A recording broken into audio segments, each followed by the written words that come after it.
બિપોરજોય વાવાઝોડાના કારણે કચ્છી ખારેકના ઝાડો પડી ગયા હતા તેમજ અનેક ઝાડના મૂળિયા પણ હલી ગયા હતા, જેથી કરીને કચ્છના મુન્દ્રા તાલુકાના ખેડૂતોની વાડીમાં આ વર્ષે ગત વર્ષ કરતાં થોડું ઓછું ઉત્પાદન થયું છે। દર વર્ષે અંદાજિત 1.75 થી 1.80 લાખ ટન ખારેકનું ઉત્પાદન થાય છે, જે પૈકી 800 થી 900 ટન જેટલો કચ્છી ખારેકનો માલ કચ્છી ખેડૂતો વેપારીઓ સાથે મળીને અન્ય દેશોમાં નિકાસ કરતા હોય છે, જેમાં 600 ટન જેટલો માલ માત્ર બાંગ્લાદેશમાં રોડ ટ્રાન્સપોર્ટ દ્વારા મોકલવામાં આવતો હોય છે। ત્યારે બાંગ્લાદેશની સરકાર દ્વારા અગાઉ ખારેકના પ્રતિ કિલો 15 રૂપિયા ઇમ્પોર્ટ ડ્યુટી વસૂલવામાં આવતી હતી, જે વધીને 75 જેટલી એટલે કે સીધી 5 ગણી ડ્યુટી વધારી દેતા એક્સપોર્ટર વેપારીઓ કચ્છી ખારેક એક્સપોર્ટ કરવાનું ટાળી રહ્યા છે। જો બાંગ્લાદેશ દ્વારા ડ્યુટી ઘટાડવામાં આવે તો ખેડૂતને પૂરતા પ્રમાણમાં વળતર મળી શકવાનું ખેડૂતે જણાવ્યું હતું।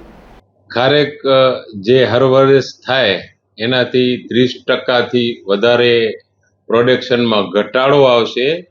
ઘટાડો આવવાનું કારણ એ કે જે 2023-15 જુલાઈના વાવાઝોડો આવ્યો એટલે અમુક ટકા ઝાડો પડી ગયા અને બીજા ઝાડો ડેમેજ થયા, એટલે કે એના રૂટમાંથી ઝાડો હલી ગયા, એટલે 30% થી વધારે ઘટાડો આવશે।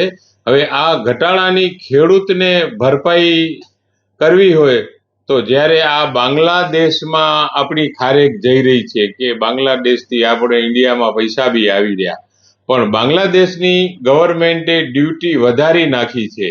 જો એ ડ્યુટીમાં ઘટાડો આવે તો ઇન્ડિયાનો ખેડૂત ત્યાં માલ મોકલે તો એને પૂરતા ભાવ મળી જાય, જે એ વાવાઝોડાની નુકસાની પરત કરી શકે। અને ઇન્ડિયા અને બાંગ્લાદેશનો તો ભાઈ બહેનનો નાતો છે, એટલે આ સરકાર જો આ ખેડૂતને હેલ્પ કરે, જેવી રીતે ખારેકને જીઆઈ ટેગ માર્ક અપાવ્યો, તો આ મોટામાં મોટી ઇન્ડિયાના ખેડૂત માટે હેલ્પ છે। તો આ રોજનું બાંગ્લાદેશ અહીંથી ઇન્ડિયામાંથી 200 થી 400 ટન 500 ટન માલ જે જઈ રહ્યો છે, તો આટલો ઇન્ડિયામાં માલનો પ્રેશર ઓછો થાય તો એના કારણે ખેડૂતને પૂરતા ભાવ મળી રહે તો એ સારો બેનિફિટ છે।